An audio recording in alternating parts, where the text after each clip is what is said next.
संस्कृत की बात की जाए तो संस्कृत जो है हमारी देववाणी भी कही जाती है, हमारे सभी भाषाओं की जननी इसे कहा जाता है। संस्कृत हम लोगों का जो है सभी जगह अब नहीं रहा है, संस्कृत का जो है बहुत मुश्किल हो रहा है हर जगह। तो हम अभी आए हैं यहाँ पे गुरुकुल में हमारे साथ यहाँ की प्राचार्य हैं जो इसके बारे में बताएंगे कि संस्कृत वास्तव में हम लोग क्यों भूलते जा रहे हैं, संस्कृत के बारे में क्या स्पेशल हम लोग करना चाहिए जिससे कि जो है हमारी संस्कृत की आगे प्रचार प्रसार हो। मैडम, सबसे पहले आपका स्वागत करते हैं। आप बताइए कि जो संस्कृत हमारी भाषा है उसको हम लगातार क्यों भूलते जा रहे हैं। हमारे जो देश का इतना बड़ा गौरव रहा है, संस्कृत सभी भाषाओं की जननी रही है, तो अब हम जो है नई पीढ़ी है इसको क्यों भूलती जा रही है, क्यों इसका पाश्चात्यीकरण होता जा रहा है? ये तो सत्य है कि संस्कृत भाषा जो है भाषा जननी है। सृष्टि के आरंभ में अगर कोई भाषा थी या जिसका ज्ञान मिला है तो इसका गवेषणा होने के बाद, इसका रिसर्च होने के बाद पता लगता है कि सृष्टि का जो प्रथम ग्रंथ है, सृष्टि का जो प्रथम ज्ञान है वो वेद है। ये इसमें सभी इसको स्वीकार करते हैं कि जो प्रथम ग्रंथ है, प्रथम ज्ञान है, ये वेद है। और वेद जो है वो संस्कृत में ही है और दैवी वाक् कहते हैं, उसको देववाणी कहते हैं और वो उसको अपरुषेय कहते हैं। वो सबसे पहले 4 ऋषियों के अंदर ये ज्ञान प्रकटित हुआ था, अग्नि, वायु, आदित्य और अंगिरा। ऋग्वेद जिन ऋषि के अंदर ज्ञान प्रकट हुआ था वह अग्नि ऋषि कहलाते हैं। यजुर्वेद का ज्ञान जिस ऋषि के अंदर प्रकट हुआ था वो वायु ऋषि कहलाते हैं। सामवेद का ज्ञान जिस ऋषि के अंदर प्रकट हुआ है वह आदित्य ऋषि कहलाते हैं और अथर्ववेद का ज्ञान जिसके अंदर प्रकट हुआ था उनको अंगिरा ऋषि कहलाते हैं। तो वो लोग अपने जो सब ज्ञानों को अपने शिष्यों को दिए और उन्होंने अपने शिष्यों को दिया। सुनते सुनते ये ज्ञान संसार में आया था, इसलिए वेद का दूसरा नाम श्रुति भी है। और ये वेद शब्द का अर्थ है समस्त ज्ञान, संसार का समस्त ज्ञान, जैसे आत्मा का ज्ञान, परमात्मा का ज्ञान और पूरे प्रकृति विशाल संसार का, ब्रह्मांड का जो ज्ञान, ये तीनों ज्ञान जो है, ये ज्ञान का 3 क्षेत्र है, जीवात्मा, परमात्मा और प्रकृति। ये सारे ज्ञान जो है वेद के अंदर निहित है। तो और वेद इसलिए ज्ञान विज्ञान का भंडार है, उसी वो ज्ञान का मूल स्रोत है, वहीं से सब कुछ निकला। आज हमारे वैज्ञानिकों के पास जो चीज़ है वो वेद से ही गया है। और जैसे मान लो कहा था पादपः, और संस्कृत भाषा में ही ये है। और संस्कृत भाषा में पादपः शब्द का अर्थ है वृक्ष, पेड़। पादे ही पिबती इति पादप, जो जड़ों से पीता है उसको पादप अर्थात वृक्ष कहा गया है। तो ये जो अर्थ है ये संस्कृत के अंदर है और संस्कृत के अंदर में से ही सारा निकलता है और पूरी विज्ञान भी संस्कृत के अंदर और वेद के अंदर भरा पड़ा है।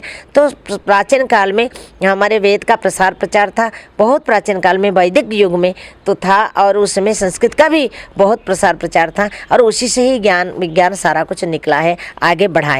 लेकिन बात यह है कि वर्तमान में जो हमारी शिक्षा पद्धति है, ज़्यादातर वो शिक्षा पद्धति को लोग टेक्निकल पैसा कमाने की तरीका कैसे उस ऊपर निर्भर कर रहा है और उसमें आत्मा का ज्ञान हो, परमात्मा का ज्ञान हो, संसार का ज्ञान हो और उसमें एक इंसान अच्छा इंसान बने। जैसे वेद के अंदर कहा गया मनोर्भव, हे मनुष्य तुम मनुष्य बनो। केवल 2 हाथ 2 पैर होने से कोई इंसान नहीं बन जाता जब उसके अंदर इंसानियत ना हो, एक मानव के अंदर मानविकता ना हो। तो ऋग्वेद का मंत्र कहता है मनोर्भव, हे मनुष्य तुम मनुष्य जैसे तो बनो। लेकिन आज मानव दानव जैसे बनता जा रहा है। आज हमारी युवा पीढ़ी की बात कह रहे हैं, उनके अंदर संस्कार क्या है? आप देखो कितने बलात्कार हो रहे हैं, कितने गलत चीज़ें हो रहे हैं। तो ये सब चीज़ों का समाधान तभी हो सकता है जो वेद के अंदर नैतिक ज्ञान है, जो आत्मा का ज्ञान है, जो उच्च संस्कार है विज्ञान के साथ साथ। ये जब तक नहीं मिलेगा तब तक ये इसका संभव नहीं है। इसलिए वेद का और संस्कृत के प्रसार प्रचार की आवश्यकता है।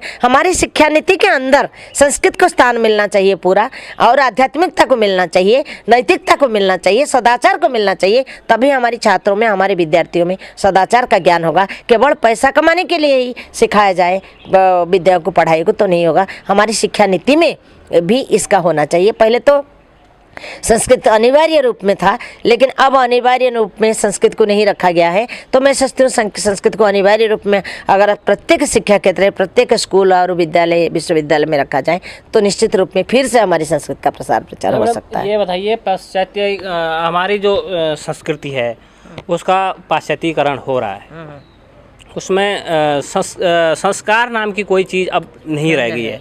तमाम तरह के जो है हजारों और हजार अंग्रेजी माध्यम के स्कूल खुल गए हैं, उनमें किसी भी प्रकार के कोई संस्कार वाली कोई शिक्षा नहीं हो रही है। संस्कृत हमारी जो है अपनी पुरानी भाषा रही है, जो वेदों की भाषा रही है, देववाणी इसे कहा जाता है।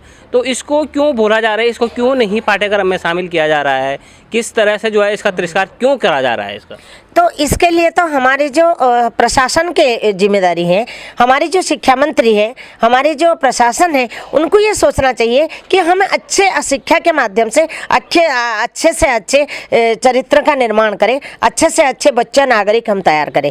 तो उनके ऊपर निर्भर करता है। तो उनको ये सोचना चाहिए कि केवल ये पाश्चात्यकरण से, केवल इस अंग्रेजों से हमें जो है भौतिक क्षेत्र में तो हो सकता है, लेकिन आत्मा का उन्नति हो, ये इतना नहीं हो पा रहा। तो हमारे प्रशासन की भी ये जिम्मेदारी है। हमारी शिक्षा मंत्री, हमारी मंत्रियों को ये सोचना चाहिए कि हम अपनी एक उन्नत राष्ट्र अगर हम बनाना चाहते हैं, ये कि हम स्वप्न देखते हैं कि हमारा भारत इतना महान बने, विश्व का गुरु बने। कभी ये विश्व का गुरु था, तभी मनु ने ये कहा भी था, एतद् देश प्रसूतस्य सकाशाद अग्रजन्मनः स्वम स्वम चरित्रम शिक्षेरन् पृथिव्याम सर्वमानवः। हे संसार के लोग, अगर तुम चरित्र की शिक्षा करना चाहते हो, ज्ञान प्राप्त करना चाहते हो, तो मेरे देश के गुरुओं के, आचार्यों के चरण में बैठकर ये सब प्राप्त करो। कभी ये बात कही गई थी, लेकिन आज ये नहीं हो रहा। तो इसके लिए हमारे देश के राजाओं को सोचना चाहिए, हमारे देश का प्रशासन, हमारी शिक्षा नीति वालों को जो लेकर प्रणयन करते हैं, उनको ये विचार करना चाहिए कि हम इस देश में अच्छे से अच्छे चरित्रवान और अच्छे संस्कारी बच्चों का निर्माण कैसे करें। इसके लिए माता पिता भी जिम्मेदार हैं, आचार्य गुरु भी जिम्मेदार हैं, और साथ में राजा जो प्रशासन, ये भी जिम्मेदार हैं। सब लोग ध्यान दें तो फिर से निश्चित रूप में हमारे देश में संस्कारी बच्चों का निर्माण हो सकता है, इसमें कोई संदेह नहीं। जो आपका जो गुरुकुल यहाँ पे चल रहा है, उसमें आप लोग जो है बच्चों को किस तरह के संस्कार वाली शिक्षा आप दे रहे हैं? हाँ जी, गुरुकुल तो गुरुओं का कुल होता है। जब इसको अंतेवासी भी कहते हैं विद्यार्थियों को, क्योंकि वो निकट रहकर बहुत कुछ शिक्षा, बहुत सुंदर सुसंस्कार को प्राप्त करते हैं, शिक्षा को प्राप्त करते हैं। तो गुरुकुल के अंदर जो है बच्चे एक अनुशासन में रहते हैं, और अनुशासन के अंदर रहकर वो आध्यात्मिकता को भी प्राप्त करते हैं, साथ साथ में अच्छी शिक्षा और ज्ञान और संस्कार और चरित्र निर्माण की कला को भी सीखते हैं। यहाँ पर प्रातःकाल 4 बजे घंटी लगती है, बच्चे उठते हैं और वेद मंत्रों से प्रार्थना होती है। उसके बाद 5 बजे इनका योगासन होता है, प्राणायाम होता है और ध्यान भी होता है।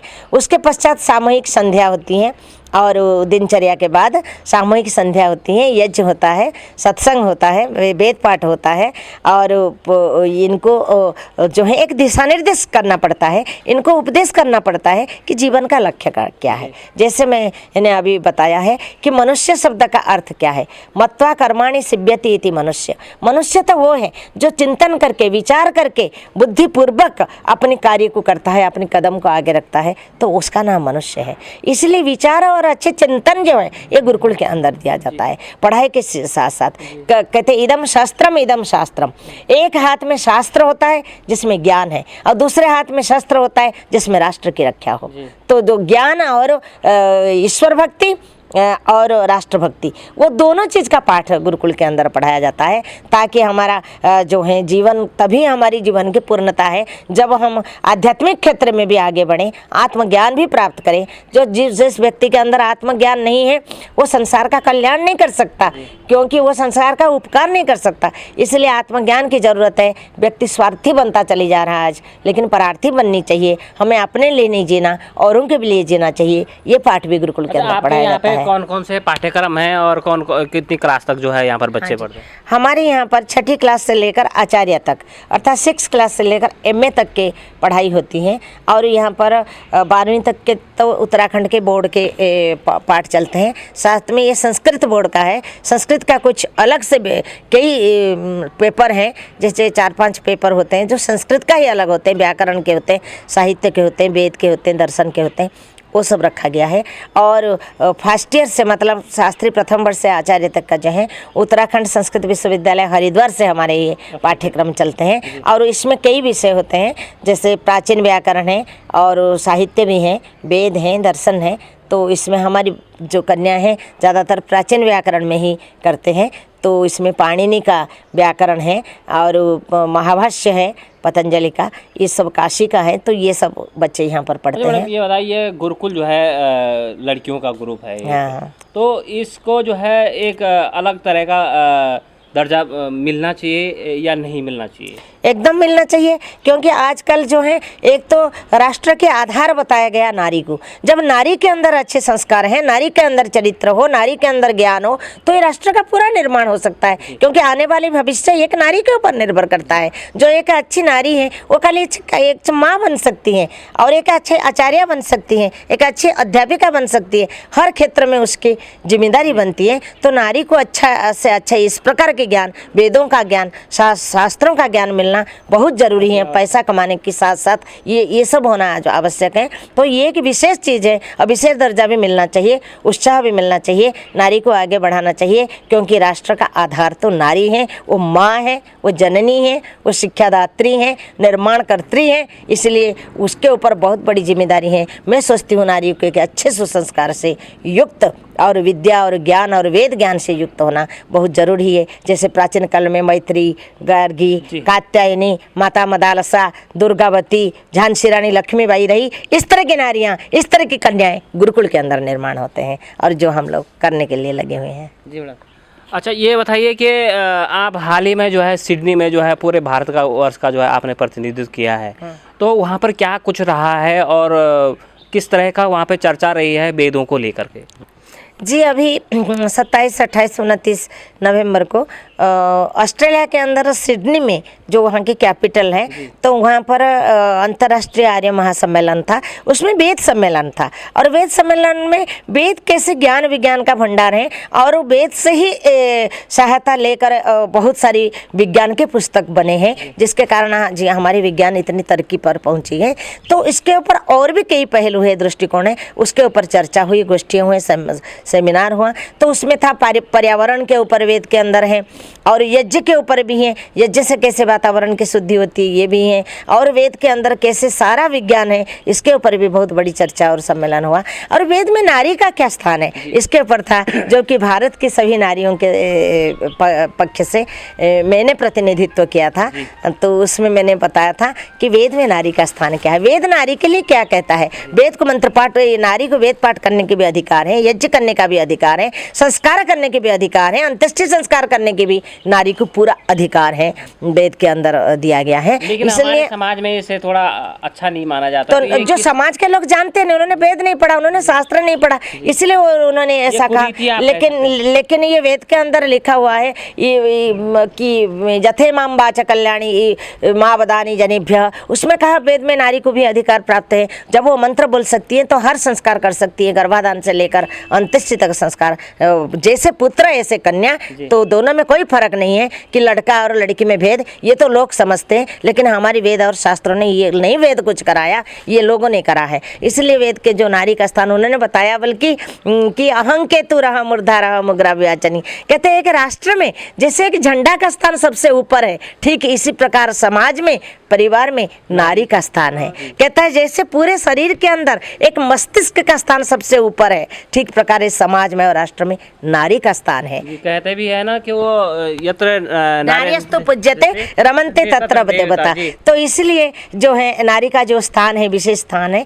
तो माता मदालसा तो अपने एक छोटे से बच्चे को संस्कार दे रही थी गोद के अंदर, शुद्धोसी बुद्धोसी निरंजनोसी संसार माया परिवर्जितोसी, आत्मा का ज्ञान दे, तुम शुद्ध हो, तुम पवित्र हो, तुम नित्य हो, आत्मा कभी मरती नहीं है। तो इस प्रकार का ज्ञान माता मदालसा दे रही थी। तो नारी का तो स्थान बहुत ऊंचा है और नारी अगर इतने ऊंचे स्थान पर प्रतिष्ठित थी, लेकिन आज जो नारी के साथ हो रहा है या आने से पहले उनको नष्ट कर दिया जा रहा है, ये बड़ी दुख की बात है। इसलिए वेद शास्त्र में इसका विरोध है और इसका विरोध भी हम करते हैं। हमने भारत के और सर्व महिलाओं के तरफ से नारी का स्थान ऊंचा है, नारी को सुशिक्षा मिलनी चाहिए, वेद के अंदर इसका सारा वर्णन है। इस प्रकार से जो यथार्थ था हमने वहाँ पर बताया और बहुत देशों से लोग आए थे, सब लोगों ने इस सब कुछ स्वीकार किया और सब बहुत प्रसन्न हुए और खुश हुए भारत का भी ये ज्ञान और साथ में वेद का ज्ञान को सुनकर। अच्छा मैम, ये बताइए प्रधानमंत्री नरेंद्र मोदी की एक महत्वाकांक्षी योजना कन्याओं को बचाने को लेकर चल रही है, देश बेटी पढ़ाओ बेटी बचाओ करके, तो उसमें आप कितना महत्वपूर्ण समझते हैं इसे और कैसे करके जो है ये अभियान को आगे बढ़ाया जा सकता है और अच्छा किया जा सकता है? हमारे माननीय प्रधानमंत्री मोदी जी बहुत अच्छा उनका विचार है, सोच है और उन्होंने कन्याओं के लिए जो ये बनाया है ये बहुत अच्छा है और जब सभी लोग इसके लिए प्रयत्न होंगे तो भी ये कार्य जरूर सफल होगा। कन्याओं को बचाओ, ये ज्ञान हमें देना पड़ेगा, ये बताना पड़ेगा, ये उनको कन्फर्म करना पड़ेगा कि बेटी और बेटों में कोई अंतर नहीं है। जब बेटे काम में नहीं आते हैं ना तो बेटियाँ वहीं खड़ी हो जाती हैं। माँ बाप की दुख दर्द जितना बेटे नहीं समझते उससे कहीं ज़्यादा बेटियाँ समझते हैं, इसलिए ये बात उनको समझानी पड़ेगी और ये माँ बाप खुद भी अनुभव करते हैं। इनके साथ हमदर्द उनकी बेटियों की कितनी रहती है और जो बेटी इस तरह की है, जो बेटी अपनी, किसी ने कहा था घर में थोड़ी सी खाना था और खाना था तो बेटी ने बाप से कहा कि ये थोड़ा सा ही खाना है और 2 रोटी है, तो उन्होंने कहा कि पिताजी आप आज ये खा लीजिए क्योंकि मेरा तो आज व्रत है, उपवास से मैं नहीं खाऊंगी। ये तो बेटियों का, ये बेटियों का है। तो इस तरह की जो बेटियां हैं उन बेटियों के लिए तो सोचना चाहिए कि कहाँ हम खड़े हैं, हम क्या कर रहे हैं। तो प्रधानमंत्री की योजना को हमें जन जन तक पहुंचाना है, इसे सफल करना है। अच्छा आप ये बताइए, अब संस्कृत जो भाषा हमारी है उसको किस तरह से उसको संरक्षण मिले, किस तरह से हमारे वेदों का ज्ञान मिल करके जो है फिर से मिले हमारे बच्चों को और वो हमारे संस्कारवान बच्चे बने, ताकि वो आजकल के जो तमाम तरह के कुकृत्य वो कर रहे हैं कुसंस्कारों से, हमारी पाश्चात्य संस्कृति से किस तरह से बचा जा सकता है? मैं सोचती हूँ कि हमें शिविर लगाना चाहिए और हम लगाते भी हैं, हमारे गुरुकुल में तो लगता ही है। जगह जगह संस्कृत के शिविर होना चाहिए, सरल भाषा से संस्कृत को समझाना चाहिए और खूब मात्रा में लोग आने चाहिए, बच्चे भी आने चाहिए। और वेदों का भी संस्कार शिविर लगता है, उनमें कन्याओं का अलग लगता है और लड़कों के भी अलग लगता है। और संस्कार शिविर के अंदर चरित्र निर्माण का पाठ पढ़ाया जाता है और आध्यात्मिक ज्ञान दिया जाता है, समाज के उपयोगी बातों को बताया जाता है, ताकि मैं सोचती हूँ 1-1 सप्ताह का संस्कार शिविर लगे, 15-15 दिन का संस्कार शिविर लगे। इसके लिए हम जैसे विद्वान विदुषियाँ पूरी सहयोग करें और गुरुकुल की कन्याएं भी गुरुकुल में पढ़े और लड़कों का भी गुरुकुल है, जैसे प्रभात आश्रम है, पौधा है और सब बहुत सारे का आश्रम है चल रहा है। तो वहाँ से लड़के और विद्वान जाकर इसको लगाएं और इसके लिए हमारा प्रशासन भी करना चाहिए। उत्तराखंड में तो संस्कृत को द्वितीय राजभाषा घोषित कर दिया गया है, लेकिन केवल घोषणा करने से नहीं होगा, इसके लिए प्रयत्न करना पड़ेगा, इसके लिए शिविर लगाना पड़ेगा, इसके लिए अच्छे संस्कार शिविरों की, संस्कृत के शिविरों का आयोजन करना पड़ेगा, ज्ञान और का प्रसार प्रचार करना पड़ेगा, ताकि लोग में जन जन के मन में ये भाषा आए और इन भाषा को बोले, आचरण में लाएं, काम में लाएं, लिखने में पढ़ने में लाएं, तभी जाकर ये सफल होगा। तो हम सबको ये खूब बढ़ चढ़ कर करना चाहिए ताकि लोगों में ये फैले और जन जन तक पहुँचे। तब फिर से इनका जो है हमारा देश विश्व का गुरु बने और संस्कार और चरित्र में ये लोग खूब आगे बढ़े, ऐसे मैं सोचती हूँ। यहाँ पे जो है इसके अलावा जो संस्कृत आप यहाँ पे पढ़ा रहे हैं या गुरुकुल में जो संस्कार दे रहे हैं, उसके अलावा कुछ खेल कूद प्रतियोगिता वगैरह कुछ होती है जो बच्चों को शारीरिक विकास के लिए भी जरूरी है? जी, यहाँ पर केवल पढ़ाई नहीं, पढ़ाई के साथ साथ जैसे मैंने बताया था, यहाँ पर व्यायाम, आसन इत्यादि का प्रशिक्षण दिया जाता है। जूडो, कराटे और क्या कहते हैं तीर अंदाजे और हॉर्स राइडिंग भी बच्चों को सिखाया गया। स्विमिंग भी बच्चे यहाँ सीखे हैं और सिलाई भी, कंप्यूटर भी, खेल कूद भी, ये सारा कुछ भी यहाँ पर होता है, बच्चों को शिक्षा मिलती है। तो पूरे देश भर में आप सभी बच्चों के लिए, सभी बुजुर्गों के लिए और सभी जो शिक्षाविद हैं और सभी जो शिक्षा को समझने और पढ़ने वाले लोग हैं, उनके लिए आप क्या संदेश देना चाहते हैं? मैं यही देती हूँ कि हमें वेदों को कभी भूलना नहीं चाहिए, वो हमारा ज्ञान का मूल स्रोत है। हमें भगवान को कभी भूलना नहीं चाहिए, हमें ईश्वर की भक्ति पूरी करनी चाहिए, क्योंकि जब तक व्यक्ति ईश्वर से संबंध नहीं जोड़ता, और ईश्वर के संबंध में मैं यही कहना चाहूँगी, ईश्वर एक है, बाकी सब उनके भक्त हैं। भगवान एक है और सारे जितने महापुरुष हैं, जितने हमारा देव देवी हैं, तब एक भगवान के सब भक्त हैं। तो हमें सब एक भगवान, जिनका मुख्य नाम ओम बताया गया, तो हम निश्चित रूप में उस भगवान पे विश्वास करें, आत्मा पे विश्वास करें, पूर्व जन्म पे विश्वास करें, कर्म फल पर विश्वास करें, और पाप और पुण्य को भी जानें कि गलत काम पाप होता है और अच्छे शुभ कर्म जो है पुण्य होता है। तो और पाप पुण्य में क्या फ़र्क है, इसको समझे हैं। और राष्ट्र को भी ना भूलें कि हमारी माँ है, माता भूमि पुत्रो हम पृथिव्याः, तो धरती हमारी माँ है, हम सब उनके पुत्र पुत्रियाँ हैं। तो हम इसको भी नहीं भूलें, इसकी रक्षा करना भी हमारा कर्तव्य बनता है। इसलिए हम वेद, धर्म, राष्ट्र, देश, जाति और क्या कहते हैं, संसार में परोपकार, इन सब चीज़ों के साथ जुड़े रहें, तभी हमारा मानव जीवन सफल होगा। तो ये थे हमारे साथ डॉक्टर अन्नपूर्णा नंदा जी, जिनका साफ तौर पर कहना है कि संस्कारों के बिना शिक्षा अधूरी है, और संस्कारों के बिना जो है शिक्षा की कल्पना भी नहीं की जा सकती है। जो हमारे वेद हैं वो पूरे विश्व का ज्ञान है, पूरे विश्व में जो है उसका डंका बजता है, तो उनसे हमें दूर नहीं रहना चाहिए। नितिन के साथ भानु नेगी, मीडिया 24, देहरादून।